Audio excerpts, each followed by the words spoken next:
Welcome to the Aguilar Conversations, a global perspective. I'm Tony Aguilar. We are all aware of the internet, digital economy, and satellites, but what is rarely spoken about is the fact that over 90% of the world's communications, trillions of financial transactions on a daily basis, and transport of energy, including natural gas and oil, are carried out through a network of cables and pipelines beneath the sea. This undersea infrastructure is critical to the economies of the world. Nonetheless, there is concern about the safety of these undersea cables and networks. One of the areas which is of great concern that could lead to conflict is the Baltic Sea region, where 8 of the 9 nations that border the sea are members of NATO. The ninth nation, which is not a member, is Russia, which is seen by many as a threat to the undersea infrastructure. While NATO is protecting these undersea cables and pipelines, my guest today believes that with Russian activities in the Baltic area, NATO, in her words, need to remain vigilant and even strengthen their defenses. How safe is the undersea infrastructure? Next.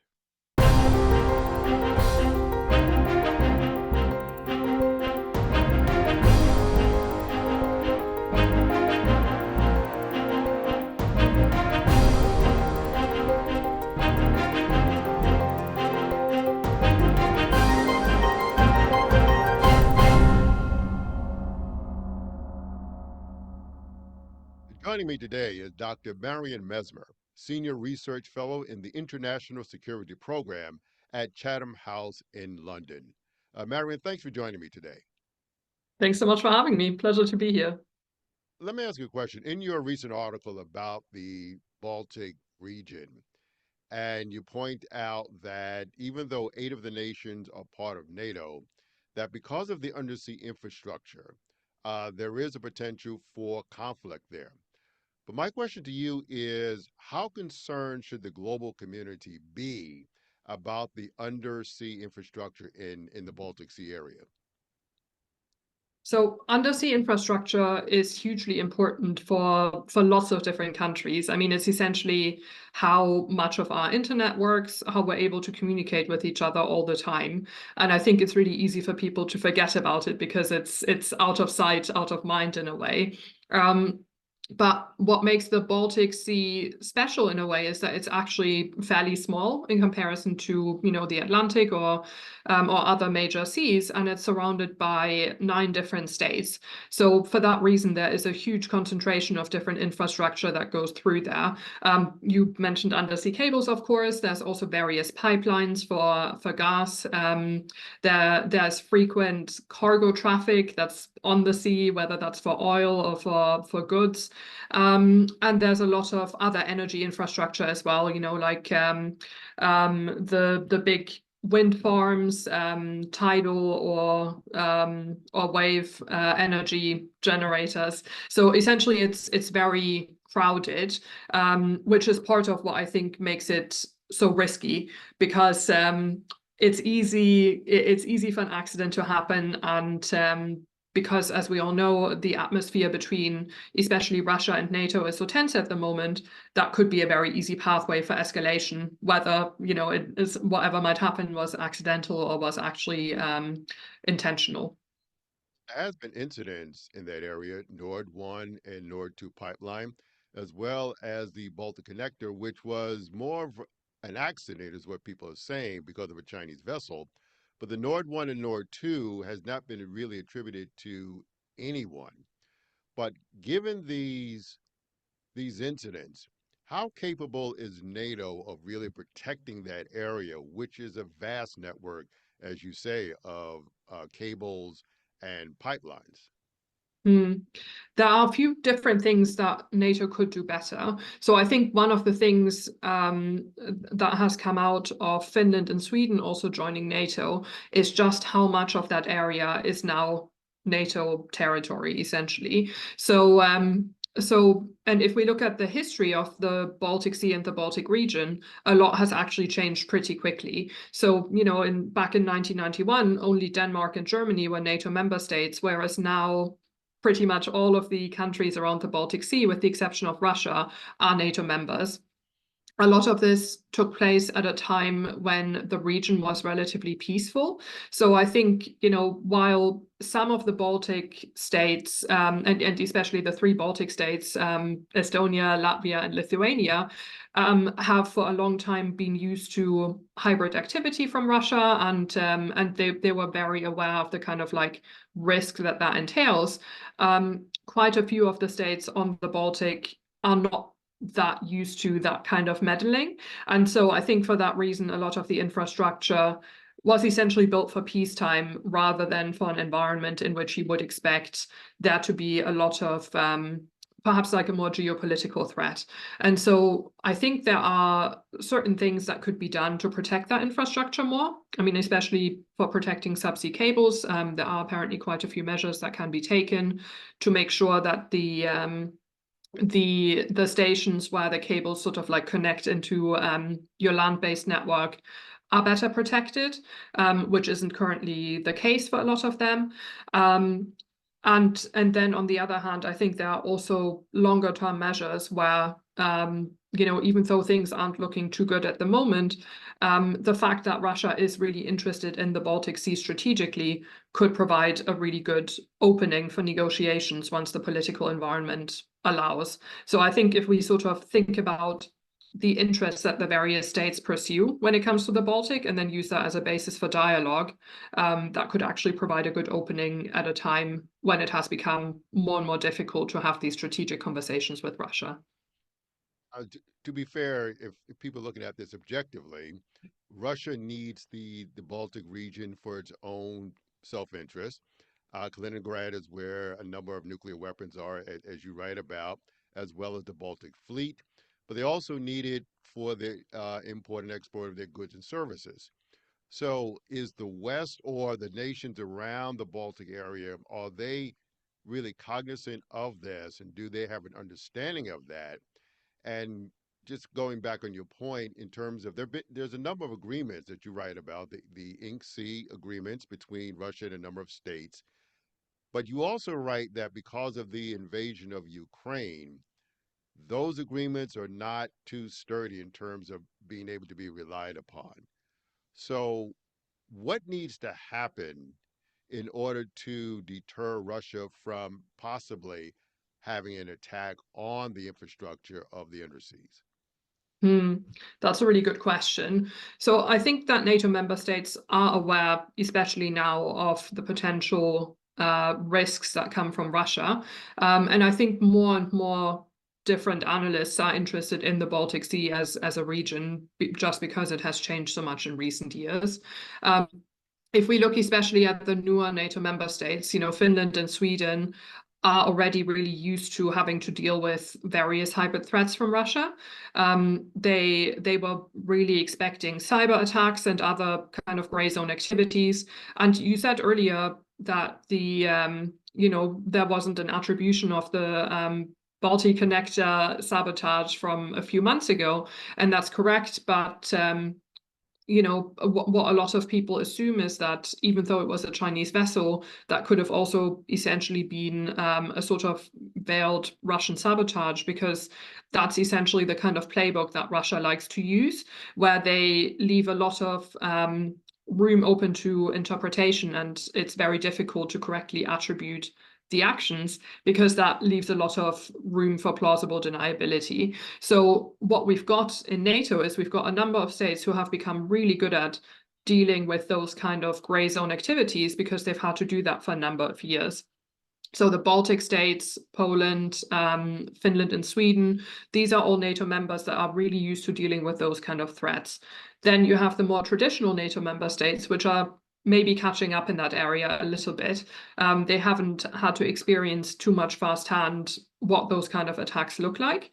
And what I've been trying to argue for is essentially that the alliance can learn from each other, and the member states who already had to gain a lot of experience in this area could share that expertise with others. You're also absolutely right that the Baltic Sea will remain really important for Russia, and especially when it comes to the cargo traffic, there isn't really an easy way around that. So that's both good and bad, I think. It's really good because it means that NATO actually has a good amount of leverage that it could use strategically, but it's also incredibly risky because the Kremlin will know that that's a huge vulnerability. And, given that the regular population in Russia is already affected to an extent by sanctions and so on.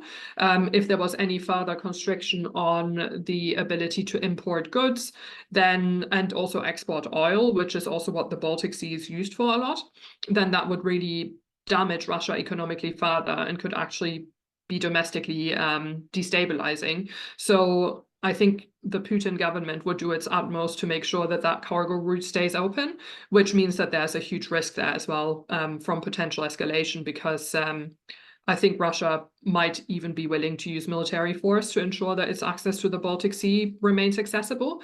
And I think that's the bit where NATO member states have to be really mindful, and where agreements such as the Incident at Sea Agreement could come in to provide a certain level of stability and to provide a platform for dialogue where they can engage on the basis of those recognized mutual interests to make sure that there isn't any inadvertent escalation that happens in the Baltic. You write about increasing tensions between the EU and Russia over Kaliningrad. What is the source of that tension there, and how is that tension being played out in both areas, both in the EU, but also in some of the other Baltic states, but also within Russia itself?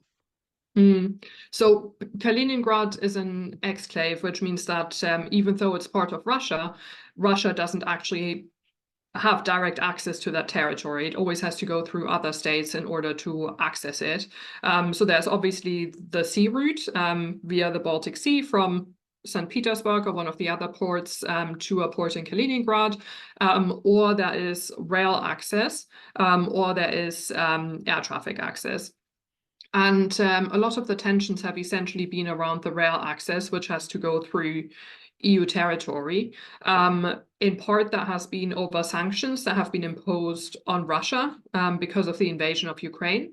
So that means that certain goods that Russia might have tried to import through Kaliningrad then would get stopped at the border or would have additional levies levied on them, or perhaps would be stopped entirely.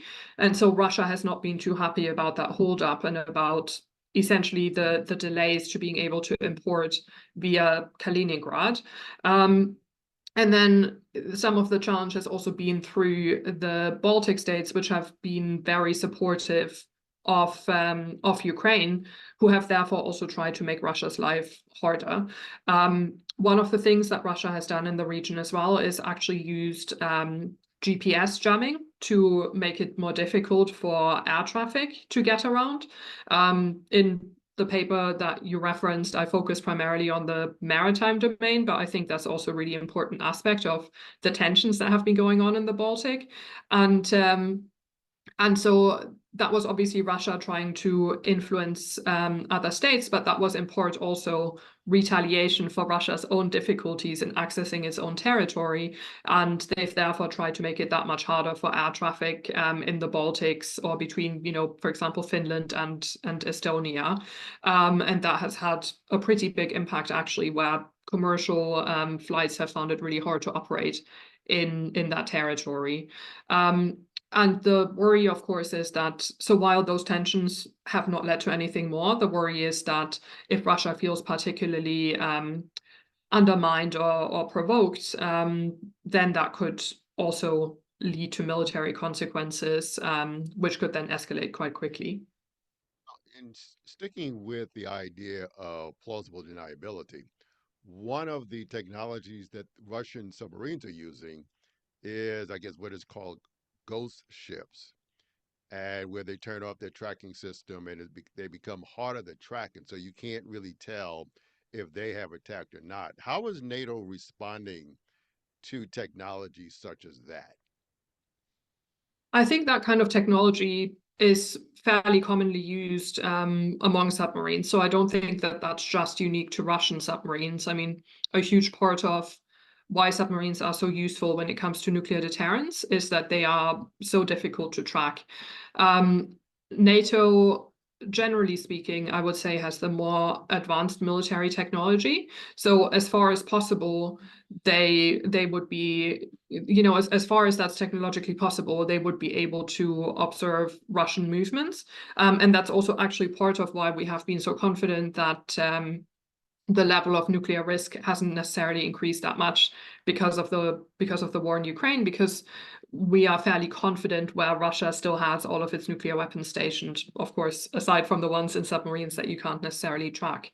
And so, I think a lot of that aspect of the competition between Russia and NATO is asymmetric. So like NATO wouldn't necessarily try to counter specifically submarine stealth, but they would just invest in other aspects of military technology where they've got an edge over Russia. And there are lots of those areas where NATO conventional capabilities are much superior to Russian capabilities, and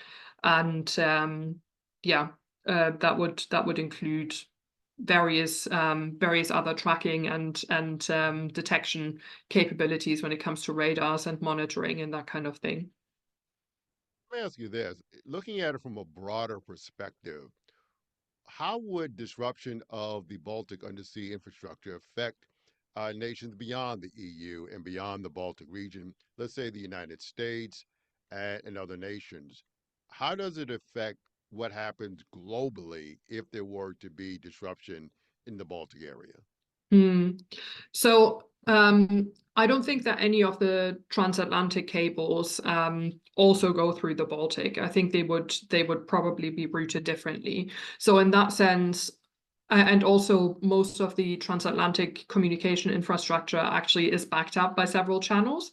So just damaging one undersea communication cable, for example, wouldn't necessarily take out all of the internet in the United States or in North America. There would still be redundancies built in. But I think where it becomes really relevant is that the United States is, of course, a NATO member. And NATO as an alliance has the Article 5 commitment, which is the part of the treaty that says that if any NATO member state is attacked by an outside force, then the rest of the alliance would come to their aid.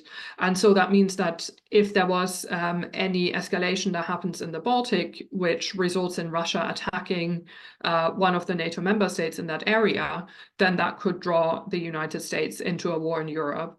And so my real worry, I mean, of course, it would be hugely worrying if there was, for example, damage to a pipeline in the Baltic, which could lead to a huge environmental catastrophe. Or it would be really inconvenient for a number of Baltic states if their communication infrastructure was damaged to the extent that they have to deal with internet outages. Like all of that would be really disruptive. But from a geopolitical perspective, my real worry is that because there are so many different risks that converge in the Baltic, where you could see, how different things could lead to an escalation, I'm worried that this could essentially be the spark for a bigger war. Like we've already worried quite a lot about how the Russian invasion of Ukraine could lead to a wider war with NATO, and I think the Baltic Sea is moving into a direction where if something happens in that region, it could be that spark that leads to a bigger war between NATO and Russia. Let me ask you to project out and to use your imagination. I mean, do you think the something happening in the Baltic area could be similar to what happened, let's say, between Austria and Serbia in 1914? I mean, could this be a spark to a world war? I think it could, yeah, because if you already have Russia and NATO involved, then you've got the US and Canada from North America joining that war.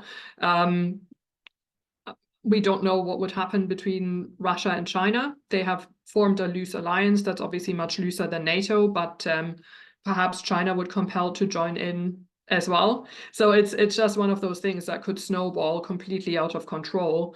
And of course, given that NATO is a nuclear alliance with the US, the UK, and France all having nuclear weapons, and Russia having nuclear weapons, there's always this worry that if you get into a major conflict between nuclear armed adversaries, that it just spirals out of control and what starts as a conventional conflict might end up as a nuclear one. So yeah, my big worry is that this essentially has the risk of a runaway escalation that could spiral out of control. Let me ask you two questions that's more of a global sense. There's always been discussion about the expansion of NATO ever since the collapse of the Soviet Union. And people have discussed on both sides in terms of President Clinton's desire to expand NATO and things of that nature. How do you see it? Was it right to expand NATO up against Russia's borders? Because now you have Finland, you have Norway, you have Sweden. Does Russia have a legitimate concern in what is deemed to be its paranoia? I mean, Mm. is there any legitimacy in that? It's a really important question. And I think what makes it really hard to answer is that so much is down to subjective impressions, I mean, if you look at it from a NATO perspective, NATO would say that it's a defensive alliance. And even though we do commonly talk about NATO expansion, a lot of that dynamic was driven by the states who wanted to join. So it wasn't someone from NATO going to Poland and saying, oh, do you want to join? It was the Polish government wanting to increase its security because they obviously have such a long history of having been invaded by Russia, over and over again. Same with the Baltic states. And so that was part of what drove their desire for wanting to join NATO. But also you had this dynamic in the 90s where NATO, very similarly to the EU, began to be seen as an institution of mature democracies. So for the states that wanted to join both the EU and NATO, it wasn't so much just a security concern, it was also a ticket to entry into becoming a more wealthy democracy, and it was seen as part of that democratic transition. So the NATO answer would be, we're a defensive alliance, we're a club of democracies, everyone is welcome to join. Whereas from the Russian perspective, I think there are several things going on. So I think there definitely are people in Russia, politicians, military, and so on, that are so used to, due to their Cold War training, seeing NATO as just an adversary, that they find it really difficult to let go of that framing. And what then happened over time in Russia is that the people who have that mindset became more and more powerful. So if you look at Russia throughout the 90s, you have much more diversity when it comes to politicians, when it comes to, the new democratic movement and so on. And then over time, especially as Putin becomes president and is then in power for longer, he actually pushes back against those democratic tendencies, and Russia ends up much more homogeneous as a state. And so when you originally have a much more diverse makeup of politicians, some of whom, are open to Russia joining NATO, for example, or who want to be closer to the West, that then gets pushed out in favor of sort of, Putin and his political groupings, much more us versus them kind of thinking. So I think for them, they genuinely think that NATO is a threat, but that doesn't necessarily mean that everyone in Russia thought that way, and it doesn't necessarily mean that the reason why we are where we are now is because of NATO enlargement. I think it's got to do with a wider set of political dynamics that took place both within NATO and in Russia over the course of the transformation process in the 90s. You do speak a lot about how nations within the Baltic area can learn from each other in terms of deflecting and deterring Russian interference within the Baltic Seas. But given your concern about potential escalation of conflicts in that area, I would have to think that the United States is playing a role in this. And where is the U.S. in this in Mm. terms of helping to defend that area or deflect Russian aggression? Where is the U.S.? The US plays a really important role insofar as guaranteeing NATO's extended nuclear deterrence. And there are also a range of different NATO troops that are forward, including US troops that are forward deployed in Poland, in Latvia, Estonia, and Lithuania. So part of the thinking behind that is that it shows US commitment. And that's hugely important because we also know that Russia, the current Russian government has a hard time taking smaller states seriously. And so NATO membership helps with that. But what helps specifically is that Russia can't ignore the US commitment to the region. So I think it's the mix of being very present in NATO, obviously also being behind some of the formulations when the alliance sort of pushes back against Russian aggressive rhetoric, but then also actually having US soldiers on the ground that are there in case anything happens, because that just shows that the US is committed to the security of the region. We can't escape, even though it may be regional, there is always a global political aspect to this. The United States has an election coming up. On the other side of the pond, where you are right now, and in terms of the work you do, and in terms of the Baltic states in particular, how concerned are they about what may happen in November in the United States? I mean, everyone's watching the US election. The US is such an important ally, and the UK is really mindful of its special relationship with the US. In terms of NATO, I think there are concerns about whether the US is going to remain as present in Europe. I think that's a concern that people have regardless of the outcome of the election, because even if there was to be another term of a Biden presidency, we also know that the US is really focused on China, and that there is a growing awareness of risks in the Pacific. So I think Europeans know that they can't necessarily rely on the same level of US support indefinitely as they have been relying for the past several decades. So that's really playing on people's minds. But what people are also really worried about is that if there was to be another Trump presidency, given some of the comments that President Trump has previously made about NATO and potentially removing the US from NATO, there's a worry that the US withdrawal from Europe might be much more accelerated than it would be under a second Biden presidency. And that could have really adverse effects because, as I mentioned earlier, we know that Russia primarily cares about the US and cares about the US presence. Like for Russia, that's the big adversarial relationship. It's not necessarily with NATO, but it's with the US.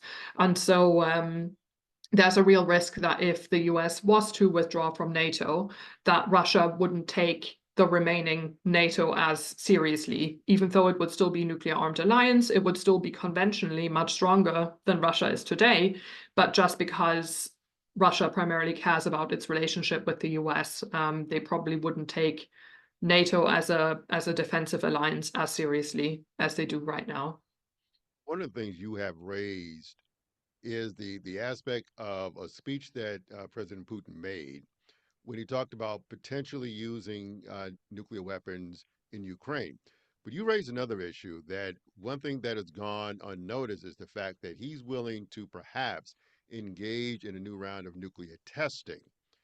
Now, he made that conditional upon if the U.S. did, but you raised that as a concern. Why is that such a concern for you? It's a concern for me because it lowers the threshold for nuclear use generally. So nuclear weapons have not been used since 1945, and that's not necessarily because of an international agreement. It's just because all nuclear armed states saw the outcome of Hiroshima and Nagasaki and how horrendous that was, and for that reason there are a few norms of behavior that emerged from that just over decades of not doing certain things. And while nuclear tests took place, throughout the 50s and 60s and so on, there then eventually also emerged this norm around not testing nuclear weapons because, we realized the damaging effect that would have on the environment. And so this kind of twin commitment to not testing and not using nuclear weapons is what has seen us through most of the remaining decades since the 80s. So my big worry is that if Russia was to conduct a nuclear test, it would not just be a test. I mean, of course, they might say officially that they want to test a new capability or that they can't model it reliably, so they need to make sure that it works in the way that it should. But at the same time, it would also be the first time that one of these commitments is weakened. And so to me, it's a bit of a slippery slope of going from, testing and then maybe doing what some people have described as a demonstration shot, where they could set off a small nuclear weapon, perhaps, in a uninhabited area over the sea or something like that, where the actual damage from the nuclear explosion would be minimal, but at the same time, it would still be a nuclear use. So my worry is that if they were to test, it would essentially set off the slippery slope where they feel like if they don't get their way, if what they're trying to do with what I suppose would amount to nuclear blackmail isn't successful, it could then lead to one thing to another, where then eventually they might end up using a nuclear weapon in Ukraine or, somewhere else. One of the things I think that is a deterrent in some of these conflicts, and it was an issue that came up when China was not talking to the US, and there was no backdoor talking, there was nothing going on, and there was fear of accidental incidents. And that Mm, is part of the issue of the Baltic region, that something could happen that's by accident. And you talk about the issue of messaging and how important is messaging. Could you talk more about that, and how much should we be dependent upon that aspect of a campaign in terms of deterrence to make sure that nothing happens? mm. One of the really hard things about getting deterrence right is that so much of it has a huge psychological aspect. So you are essentially relying on your adversary understanding exactly what you're trying to signal or convey, whether that's through a direct message or whether that's through so much of the symbolic messaging that goes on with deterrence, which might be about troop movements or new capabilities, that sort of thing. So one of the things that's really difficult about getting that right is as tensions increase, everyone essentially gets more fearful. You worry much more about the worst case outcome. You worry much more about what might happen. And so as leaders, military leadership, whoever it might be, begins to think about these worst case things, it's really easy to misinterpret what's going on. So let's say, for example, there's an accident in the Baltic Sea that looks like it could be intentional, but let's say it's a genuine accident, it's very easy to misread that and to jump to the conclusion that it was done deliberately or that it's part of a wider attack. Like, for example, if there was a large scale damaging of communication cables, you could jump to the conclusion that someone is trying to cut off communication. Perhaps less likely in the Baltic, but like, for example, between China and Taiwan, that's a scenario that people worry about, right? That China would cut off Taiwan from internet access because there's only like a handful of undersea cables that guarantee Taiwan's sort of regular internet access. So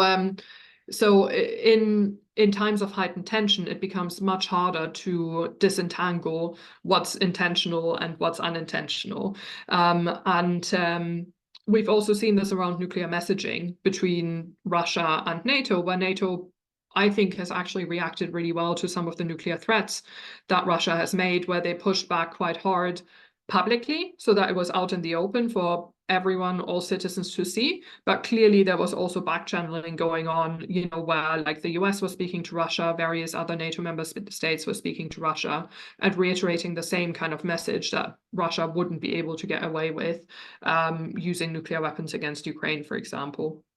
So it's really tricky to do, and it requires a lot of careful attention, and it also requires a lot of knowledge about how your adversary is likely to interpret a certain message or a certain signal. So one of the things that we've done research on is essentially how you can use learning from psychology, from neuroscience, to make sure that you keep in mind and take into account how people react under stress and how people react under pressure, to make sure that you can tailor your messaging in a way that it actually lands, because what no one wants is an unintentional escalation at a time when tensions are already so high.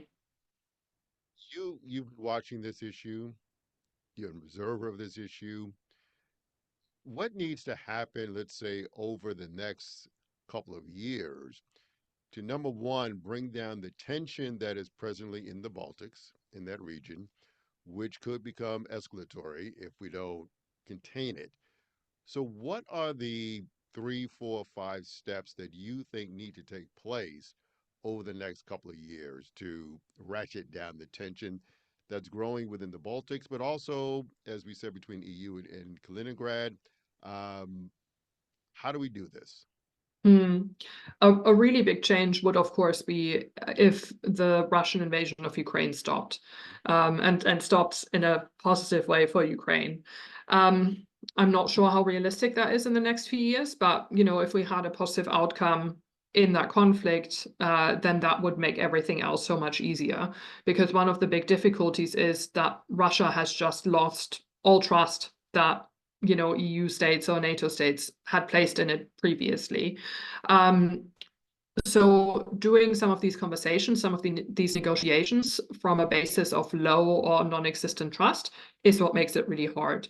What a lot of states would have in mind, for example, is how Russia cheated in the INF treaty. Like there are lots of people that say that future arms control with Russia isn't possible because we know that Russia is just going to cheat. And that's a really difficult basis from which to engage in any kind of dialogue about the future of European security or how to stabilize the Baltic. I think what could be a really good avenue to start some of these conversations again and to open up a way how we could potentially have a productive dialogue is using the mutual interests in the Baltic Sea. So we know that Russia wants to maintain its sea routes. We know that Russia wants to maintain access to its ports. And so we could use that as the basis of a dialogue that would be very regional. It would be very specific. It would just be about how we can make sure that the Baltic Sea remains perhaps peaceful, perhaps accessible to all, like a stable region. And then one of the avenues that I think could work for that is essentially updating the incident at sea agreements that exist. Incident at sea agreements are a fairly old instrument. They were made in the 70s and 80s, and they tend to be bilateral between different states and Russia. But what's important is that not all states in the Baltic Sea have such an agreement with Russia. And even the ones that do, as I say, they date back to the 70s and 80s, so they don't necessarily take into account some of the new technologies that we now have in the Baltic area, or new technologies that various militaries have introduced, such as like uncrewed underwater vehicles, for example, like subsea drones. And so I think it could be really useful to essentially have a security dialogue that is about those new capabilities and about the mutual interest of keeping the Baltic open and stable. And then, perhaps crafting some new incident at sea agreements that cover all of the Baltic states, and as such can ensure that if there is an accident or anything that happens, you have a notification arrangement through which you can have those difficult conversations, like where you can signal, for example, this was an accident, we didn't mean for this to happen, we're cleaning up an oil spill, like whatever it might be, just so that you actually have that communication channel so that others don't make the worst assumptions or assume that something was a deliberate attack when it may not have been. Now, going back for a moment to the issue of Russia's access to Baltic ports, I have to assume that there is no intentional process or action to prevent Russia from having access to ports, particularly for its goods and services. So, is that on the part of Russia part of their propaganda? Is it actual? Because I don't see any signs of NATO trying to block Russia from having access, or am I wrong? I don't think you're wrong. I mean, it's one of those ways in which sanctions could be increased, because I think there are some concerns that Russia might still be able to import goods that are actually sanctioned through its Baltic Sea ports. But at the same time, there are also undoubtedly disinformation campaigns in Russia because that's what Russia is really good at, sort of twisting information in a way that suits its own means. where they are telling stories about difficulties with accessing certain ports. There is also evidence that Russia is actually being fairly irresponsible when it comes to transporting certain goods. So, like, for example, Sweden has raised the alarm several times in recent weeks over Russia using unsafe oil tankers for oil exports. And that's, of course, a huge environmental risk, which could have huge ramifications for all the states that are bordering on the Baltic Sea. So I think it's a mix of Russia, intentionally playing with risk, because Russia's baseline assumption is that NATO member states have a lower risk appetite than Russia does, and then also using disinformation to control the information environment of its own citizens. But then there's also the genuine potential that if the EU decided, for example, to increase sanctions or increase how sanctions are enforced, or strengthen how sanctions are enforced, that it could actually lead to certain cargo ships maybe being checked when they are on their way to a Russian port, which of course Russia wouldn't be happy about at all. Are you more optimistic or pessimistic about the tensions in that area over the next couple of years? It's a great question. At the moment, there isn't a lot in international politics that makes me particularly optimistic, I have to say. I think the trajectory that we're on seems pretty bleak, but at the same time, sometimes breakthroughs happen, and I want to be optimistic. But what I would just really like to see happen is, for NATO member states just to be vigilant and to also be aware of how they could inadvertently play into an escalation in the Baltic. And I think it's our responsibility to make sure that that doesn't happen. But at the same time, we obviously need to ensure that we are securing our own citizens as much from Russian interference as we can. So, we shouldn't be pushovers in the Baltic. Like, we should take the steps that we need to take in order to make sure that our infrastructure is safe, while at the same time also being aware of what Russian interests are and what Russian threat perceptions are, so that we can avoid escalating by accident. My guest today has been Dr. Marion Messmer, Senior Research Fellow in the International Security Program at Chatham House in London. Marion, thanks for joining me today. Thanks so much for having me. It was a great conversation. And join us again next week as we discuss another issue of international importance here on the Aguilar Conversations, A Global Perspective.